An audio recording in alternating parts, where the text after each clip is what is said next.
Hi guys, me G again. I'm going to show you a quick, easy way, inexpensive way to make yourself a cook rack for your campfire. This is from Walmart. It is a plant rack, plant holder to put your potted plants in on the porch. Well, if you open this thing up, it's just about the right size, but these are in the way, and it wouldn't be good for a small pot. So we're just going to make this a quickie. Like, by the way, these are like $3-4 at Walmart. We're just going to stick this in the vise and we're going to bend it.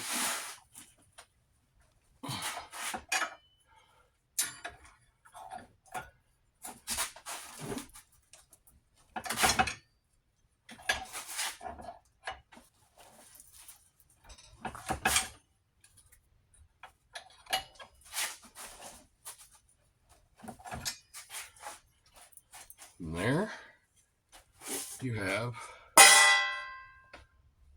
your cook pot. You have room for a big skillet or wok. Pretty simple, huh? Folds up, slides down in your camp box on the side. No problem to carry. Hope you enjoyed. Have a good evening, and I'll see you next time.